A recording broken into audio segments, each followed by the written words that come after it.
प्रसंस्करण के फूल आज पूरे देश में खिल रहे हैं। उत्तर प्रदेश, हरियाणा, उत्तराखंड, राजस्थान, हर जगह के किसान खाद्य प्रसंस्करण को अपनाकर किसान से उद्यमी बन रहे हैं। देश को आत्मनिर्भर बनाने की दिशा में कदम बढ़ा रहे हैं। आइए सबसे पहले बात करते हैं उत्तराखंड के किसानों की, जिन्होंने गिलोय का खाद्य प्रसंस्करण करके अपने जीवन को नई दिशा दी है। तो पहाड़ में गिलोय जो है बहुत ही मात्रा में होती है, लेकिन आज तक उसका कोई भी उपयोग नहीं था।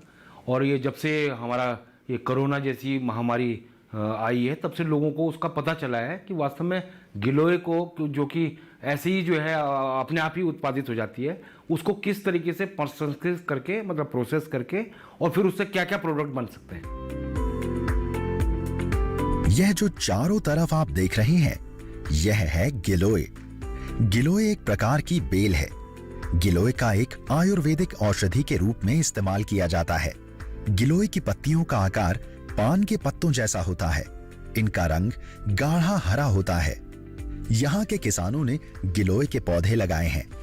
यहाँ बड़ी मात्रा में गिलोय पैदा होता है, लगभग 300 क्विंटल प्रति वर्ष।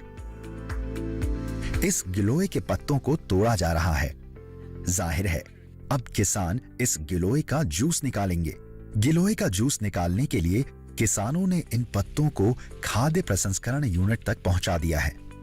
जब तक गिलोय के जूस निकालने की प्रक्रिया शुरू होती है, आइए इसके फायदों के बारे में जानते हैं। आयुर्वेद के अनुसार गिलोय की पत्तियां, जड़ और तना तीनों ही भाग सेहत के लिए बहुत गुणकारी हैं।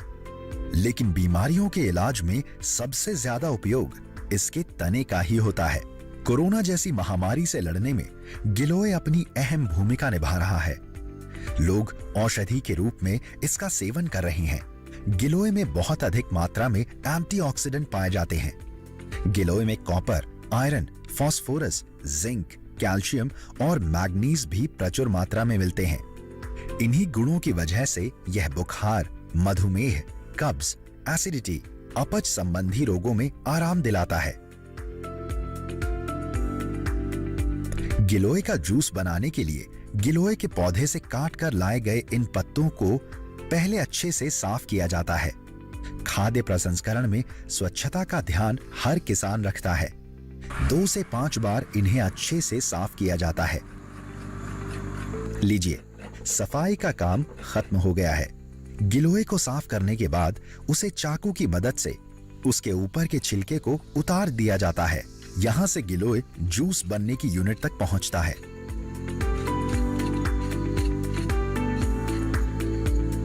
गिलोय का हम अभी नेचुरल फॉर्म में उसका रस निकाल के उसका जूस बनाते हैं। और गिलोय तो एक सभी को पता है कि एक बहुत ही अच्छी आयुर्वेदिक दवा है। जैसे डेंगू में हुआ या आजकल के दौर में जो कोरोना चल रहा है, इम्यूनिटी बूस्टर के लिए इसका प्रयोग उसमें किया जाता है और अच्छी मांग है इसकी। और काफ़ी लोग हम इससे जुड़े हुए भी हैं जो अपना अपना उत्पादन करते हैं और फिर हम उनसे एक खरीद लेते हैं। जूस बनाने के लिए पहले गिलोय के छोटे छोटे टुकड़े कर लिए जाते हैं। जी हाँ, बिल्कुल ऐसे।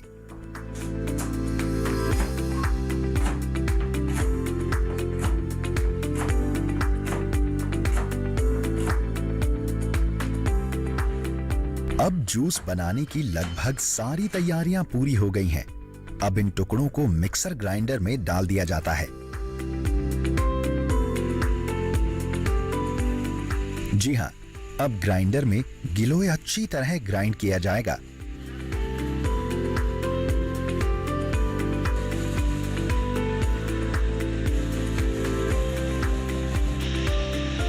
लगभग 30 से 45 मिनट तक इसे ग्राइंड करने के बाद किसी साफ बर्तन में निकाल लिया जाता है। लीजिए, ग्राइंड का काम खत्म होने के बाद अब इसे साफ बर्तन में भी निकाल लिया गया है। बर्तन में निकालने के बाद इसे कुछ समय के लिए छोड़ दिया जाता है। फिर इसे अच्छे से छाना जाता है। जब तक छानने की प्रक्रिया शुरू होती है, आइए गिलोय के जूस की विधि के बारे में कुछ और बातें जानते हैं। गिलोय का जूस काफ़ी फेमस है, पहले भी बनता था, लेकिन अब क्या हो रहा है कि पहाड़ में, हमारे जंगलों में गिलोय जगह जगह होती है।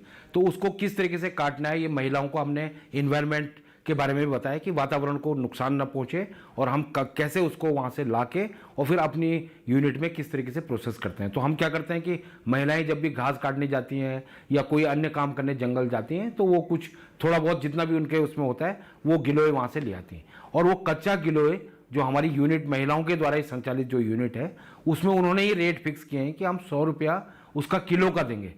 तो जो बढ़िया गिलोय जिसमें कि मतलब उसमें कूड़ा करकट ना हो, कई बार ये होता है कि उसमें मिट्टी ना हो, तो वो उनका काम होता है कि उसमें इस तरीके से मतलब वो साफ़ सुथरी जो गिलोय होगी उसको 100 रुपया किलो अपने यूनिट में खरीदते हैं और फिर उसको काट के कुछ का तो जूस बना देती हैं और कुछ को सुखा के फिर उसका पाउडर बना के गिलोय पाउडर हो गया या उसको अलग अलग हर्बल टी हो गई उसमें वो प्रोसेस करते हैं। अब यहाँ ग्राइंड करे हुए गिलोय को छाना जा रहा है। छानने के बाद ही गिलोय का जूस निकलता है। जी हाँ, यही है गिलोय का जूस। गिलोय का जूस निकालने के बाद इसमें सोडियम बेंजोएट मिलाया जाता है ताकि यह लंबे समय तक सुरक्षित रहे। लीजिए, औषधियों से भरपूर गिलोय का जूस बनकर तैयार है, लेकिन यह अभी आप तक नहीं पहुंचेगा। अब इसे बोतलों और केनों में भरा जाएगा, मतलब इसकी पैकिंग होगी।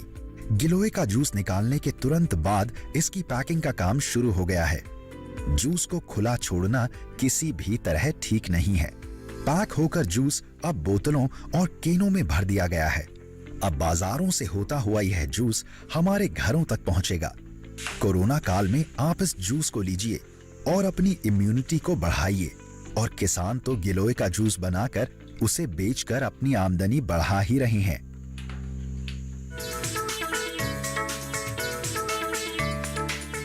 गिलोय की कटी हुई डंडियों के साथ इन सारी सामग्रियों को मिलाकर ग्राइंडर में डाल दिया जाता है।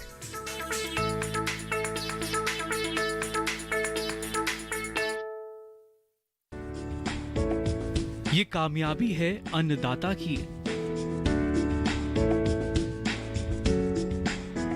ये कहानी है खेत और खलिहानों की। कैसे करें अपने पशुओं की देखभाल, जानिए गांव-गांव के किसानों का हाल। देखिए गांव किसान, सोमवार से शुक्रवार दोपहर 12 बजे सिर्फ डीडी किसान पर।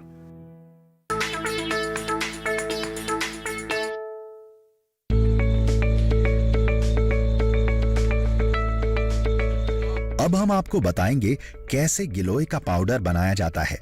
लीजिए, गिलोय का पाउडर बनाने की तैयारियां शुरू हो गई हैं। हिमालय क्षेत्र में उत्पादित होने वाले जड़ी बूटियों का उपयोग कर एक काढ़ा तैयार किया गया है, जिसको हमने गिलोय काढ़ा नाम दे रखा है।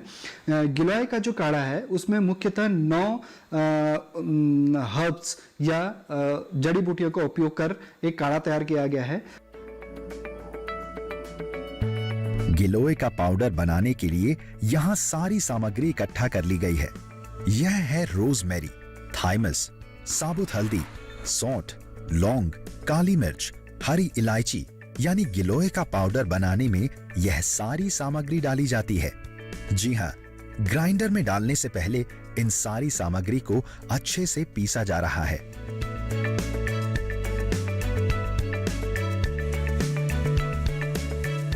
गिलोय की कटी हुई डंडियों के साथ इन सारी सामग्रियों को मिलाकर ग्राइंडर में डाल दिया जाता है और अच्छे से पीसा जाता है।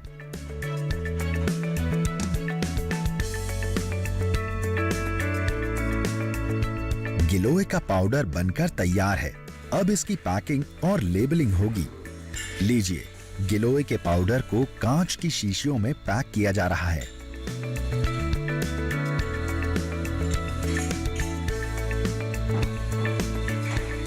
गिलोय का यह पाउडर अब आपके घरों में पहुंचने के लिए पूरी तरह तैयार है। जब तक यह आपके घरों तक पहुंचता है, आइए इसकी विशेषता के बारे में कुछ और बातें जानते हैं।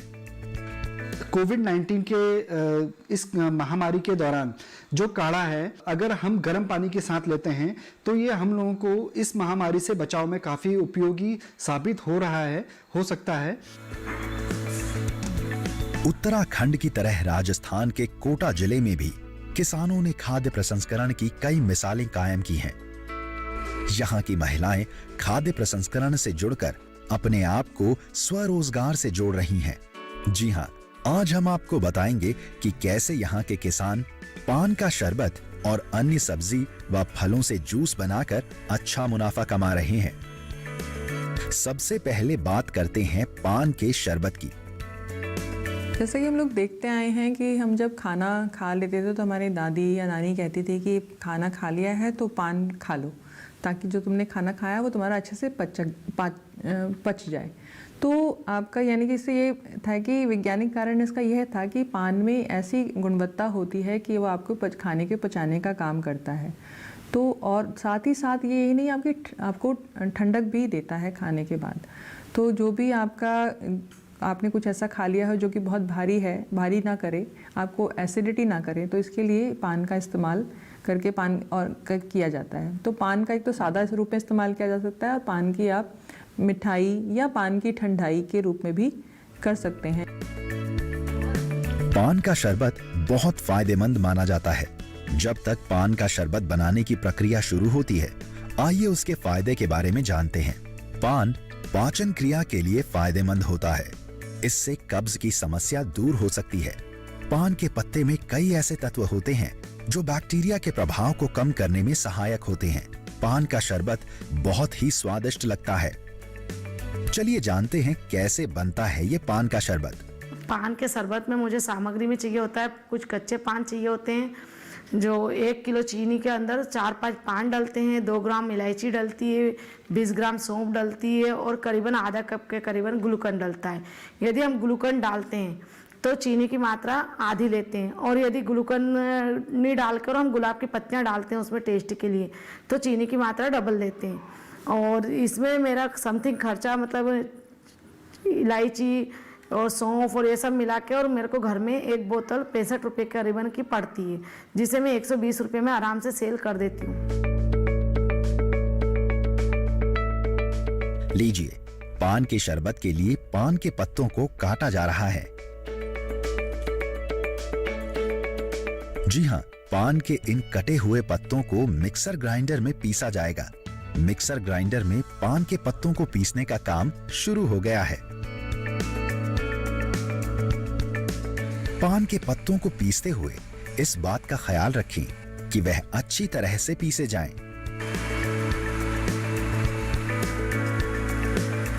इसके बाद उन पीसे हुए पान के पत्तों को एक बर्तन में निकाल लें। जी हाँ, ऐसे। उसके बाद पानी में भीगी हुई इलायची और सौंफ को मिक्सर ग्राइंडर में अच्छी तरह पीसें। मिक्सर ग्राइंडर में पिसते हुए सौंफ और भीगी हुई इलायची का पानी भी उसमें डाल दें। इस बात का विशेष ध्यान रखें कि सौंफ के दाने अच्छी तरह पिस जाएं। आप इसे मिक्सी में चेक करते रहें। इस मिश्रण को एक बर्तन में निकाल लें। जब तक महिलाएं इसे बर्तन में निकालती हैं, आइए इसकी विधि के बारे में जानते हैं। पान का शरबत या पान हमारे जो फायदा करता है वो सबसे मेन है कि हमारा डाइजेशन सही करता है। उसको पीने से हमें भूख अच्छी लगती है। यदि हम इसे दूध में डेली पीते हैं तो हमें डाइजेशन की कोई प्रॉब्लम नहीं होगी, कोई खट्टे डकारे नहीं आएगी और खाना भी बहुत जल्दी पचेगा। पान का शरबत बनाने के लिए गैस पर एक बर्तन में पानी और चीनी डालकर उसे अच्छी तरह मिला लें। जब चीनी का घोल अच्छी तरह तैयार हो जाए तो उसमें पिसे हुए पान के पत्ते और इलायची, सौंफ का मिश्रण डाल दें। जी हाँ, ऐसे। इसे अच्छी तरह से मिक्स कर लें। गैस पर पकाते वक्त इस बात का विशेष ध्यान रखें कि गैस धीमी आंच पर हो। इसमें गुलकंद मिला दें।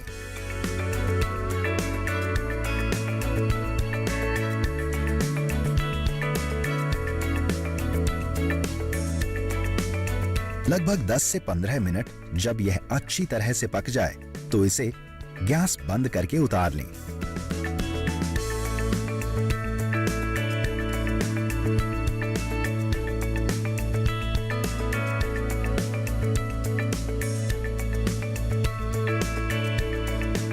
ठंडा होने के बाद उसमें थोड़ा हरा रंग, एसेंस और साइट्रिक एसिड डाल सकते हैं।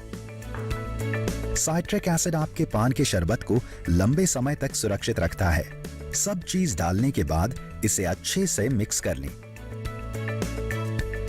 लीजिए, आपका पान का शरबत पूरी तरह तैयार है। लेकिन यह तो आप जानते ही हैं, यह अभी आप तक नहीं पहुंचेगा। अभी इसकी पैकिंग और लेबलिंग होगी। जब तक इसकी पैकिंग और लेबलिंग होती है, आइए पान के शरबत के बारे में कुछ और बातें जानते हैं। इसे यदि हमें लंबे समय तक रखना है तो पान के शरबत या कोई भी लिक्विड चीज मतलब शरबत हो हमारा, उसमें हमें सबसे मेन सावधानी ये रखनी चाहिए कि उसमें अनाज या पानी की चम्मच या पानी का एक बूंद भी नहीं जाना चाहिए। कुछ महिलाएं ऐसी होती है जो बोतल से लेके शरबत और उसी के ढक्कन को पानी से धोकर ढक्कन लगा देती है, तो इसकी हमें विशेष सावधानी रखनी होगी। आप देख सकते हैं, अब इसकी पैकिंग हो रही है। शरबत को बोतलों में भरा जा रहा है, वहीं दूसरी तरफ बोतलों को सील किया जा रहा है। शरबत पैक हो चुका है। अब इस पर लेबलिंग शुरू हो गई है।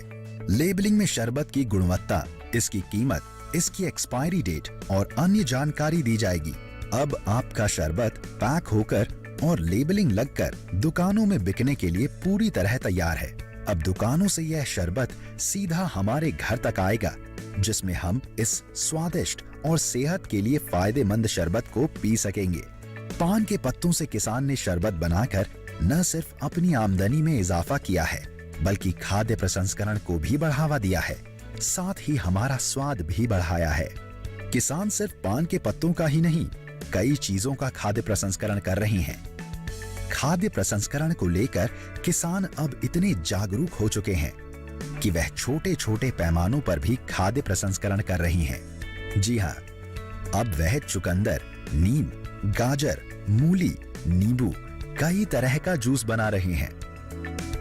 आपने करेले का जूस बना लिया, तो जिनको डायबिटीज़ है, क्योंकि करेले का जो जूस होता है वो चीनी की मात्रा को शरीर में थोड़ा बैलेंस बना के, यानी कि सामान्य रखता है, ताकि आपका डायबिटीज़ जो है ना बढ़ पाए।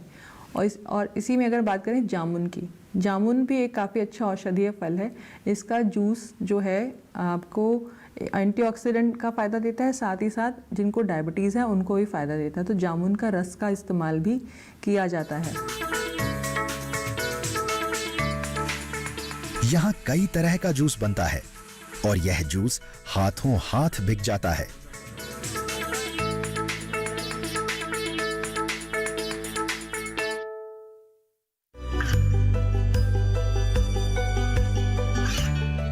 गांवों और पिछड़े क्षेत्रों में सरकारी योजनाओं की जानकारी पहुंचा।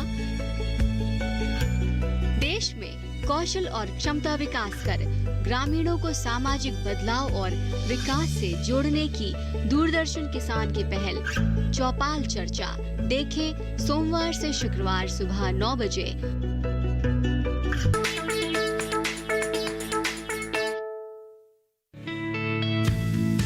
यह जूस पीकर उपभोक्ताओं को तो फायदा हो ही रहा है, किसान भी अपनी आमदनी में इजाफा कर रहे हैं। हेल्थ ड्रिंक्स जो हम बनाते हैं, जूसेस वगैरह, गिलोय, आंवला, करेला, व्हीट ग्रास मतलब ज्वारा और चुकंदर, इन सब से एलोवेरा वगैरह, तो इनका जो है सिस्टम, ये सब क्या है, ऑर्गेनिक प्रोडक्ट्स आते हैं। अधिकतर चीज़ें इनमें से, जैसे ज्वारा हो गया, आंवला हो गया, एलोवेरा, ये सब हम हमारे खेतों में तैयार करते हैं बिना पेस्टिसाइड और बिना किसी केमिकल युक्त चीज़ों के। तो उससे पब्लिक के जो स्वास्थ्य में बहुत ही ज़्यादा इम्प्रूवमेंट नज़र आता है। जी हाँ, यहाँ कई तरह का जूस बनता है और यह जूस हाथों हाथ बिक जाता है। लीजिए आप भी देखिए, ये निकल रहा है नीम का जूस। नीम हमारे स्वास्थ्य के लिए कितना फायदेमंद है, यह तो हम सब जानते ही हैं। इसका जूस भी कम फायदा नहीं पहुंचाता।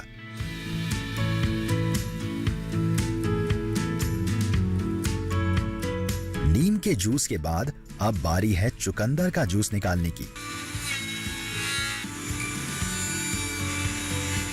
लीजिए, चुकंदर का जूस भी निकल गया। इन सारे जूस को निकालकर अब बेचा जाएगा। बड़ी संख्या में ग्राहक इस जूस को खरीदते हैं, पीते हैं, इसका स्वाद लेते हैं। मतलब खाद्य प्रसंस्करण अब लंबे समय के लिए नहीं, अल्प अवधि के लिए भी बहुत फायदेमंद साबित हो रहा है। बाजार में बिकने के लिए ये जूस बिल्कुल तैयार है। इसे सड़क के किनारे बैठकर किसान बेचते हैं, जिससे इनकी आमदनी अच्छी हो सके। यहाँ पर जो है विभिन्न लौकी है, गिलोय है, करेला है, इसके जूस मिलते हैं। लौकी के रस से हार्ट की 100% रिकवरी होती है, किसी भी तरह हार्ट पूरी तरह से ठीक हो जाता है। गिलोय से आपके किडनी ठीक होती है और करेला से भी किडनी ठीक होती है। इन जूस से जो है आपके हार्ट भी ठीक होता है, दिमाग भी ठीक होता है और शरीर में समस्त रोगों से निजात मिलती है। यूरिनल इन्फेक्शन से निजात मिलती है। ये नेचुरल चीज़ होती है। मैं यहाँ पिछले 2 वर्ष से आता हूँ सुबह सुबह घूमने के लिए। 5 बजे आ जाता हूँ और दौड़ के पूरा जो 3-4 राउंड है करता हूँ। उसके पश्चात जिम और योगा करता हूँ लगभग आधा घंटा। तो जाते दफ़ा जो फ्रेश जूस के जो ठेला लगा हुआ है उसमें आता हूँ और उसके उपयोग में लेता हूँ। लेने के पश्चात ये बहुत ही मुझे अच्छा महसूस होता है। हर चीज़ जो है एकदम ताज़गी आंखों के सामने बनाया जाता है, जो कि एक अलग ही अनुभूति होते हैं कि ये वाकई शरीर में काम करेगा और वो करता भी है। अब आपने जाना कैसे किसान ने जागरूक होकर खाद्य प्रसंस्करण को अपनाया और अपनी आमदनी बढ़ाते हुए लोगों को फायदा पहुंचाया। ये जो प्राकृतिक जूस हैं, इनमें आपने ये सबसे मुख्य ध्यान ये रखना है कि इसमें जो मात्रा का ध्यान हमेशा रखें। कोई भी चीज़ ज़रूरत से ज़्यादा लेंगे तो नुकसान हो सकता है। इनका फ़ायदा तो है ही, पर नुकसान ना हो तो हमें ये भी ध्यान रखना है इनका इस्तेमाल करते हैं।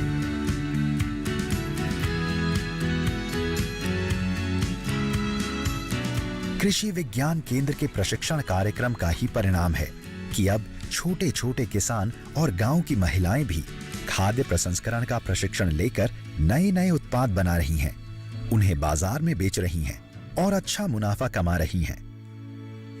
मैंने कृषि विज्ञान केंद्र से फूड प्रोसेसिंग की ट्रेनिंग ली हुई है और मैंने फूड प्रोसेसिंग की ट्रेनिंग में एक कच्चे सामान को, एक कच्चे फूड को एक नया प्रोसेस दे करके खाने योग्य बनाया है। जिस चीज़ को हम रोज़मर्रा की ज़िंदगी में नहीं खा पाते हैं, उसको हम उस चीज़ को हम प्रोसेस करके खाने के योग्य बनाते हैं। और हम वैसे तो पान का शरबत, मसाले, चटनी, अचार, मुरब्बा सभी चीज़ें बनाते हैं, लेकिन हमारा पान का शरबत कुछ खास है और मैं इसके साथ में अपनी मम्मी के उद्योग में उनकी मदद करती हूँ। और अब हम इस चीज़ को और आगे बढ़ाकर एक प्लांट का रूप देना चाहते हैं। खाद्य प्रसंस्करण यकीनन देश के किसानों के जीवन को नई रोशनी दिखा रहा है। केंद्र और राज्य सरकारें भी किसानों को खाद्य प्रसंस्करण के लिए प्रोत्साहित कर रही हैं, जिससे किसान अपने जीवन स्तर को बेहतर बना सके, अच्छी तरह से अपने परिवार की देखभाल कर सके, किसान से उद्यमी बन सकें। अगर बात हम करें कृषि विज्ञान केंद्र की, तो कृषि विज्ञान केंद्र सबसे पहले तो खाद्य प्रसंस्करण के क्षेत्र में तकनीकी जानकारी प्रशिक्षण के रूप में किसानों को, किसान बहनों को और जो भी कोई इसको व्यवसाय के रूप में शुरू करना चाहता है, युवक युवतियाँ, उनको प्रशिक्षण देता है, जो कि बहुत ज़रूरी है। क्योंकि प्रशिक्षण के बिना आप कोई भी इकाई शुरू नहीं कर सकते। पर थोड़ा बहुत पता सबको होता है, पर पूरी तकनीकी जानकारी का होना आवश्यक है। तो प्रशिक्षण देने का काम कृषि विज्ञान केंद्र करता है और साथ ही साथ और भी संस्थान है जो कि खाद्य प्रसंस्करण से संबंधित संस्थान है, भारतीय कृषि अनुसंधान परिषद के, वहाँ से भी प्रशिक्षण प्राप्त किया जा सकता है। तो सबसे पहले जब आपको कहेंगे कि बेसिक यानी कि शुरुआती जानकारी चाहिए, तकनीकी जानकारी चाहिए, तो वो आप कृषि विज्ञान केंद्र से लें। और कृषि विज्ञान केंद्र जो है इस तरीके के जो प्रशिक्षण कार्यक्रम है 20 से 21 दिन के आयोजित करता है और ये निःशुल्क होती हैं। और इसमें आपका ये भी आवश्यक नहीं है कि आप कितने पढ़े लिखे होना चाहिए, आपको लिखना पढ़ना आना चाहिए। और इसमें हर उम्र के लोगों को, महिलाओं, पुरुषों, किसी को भी हम लोग लेते हैं।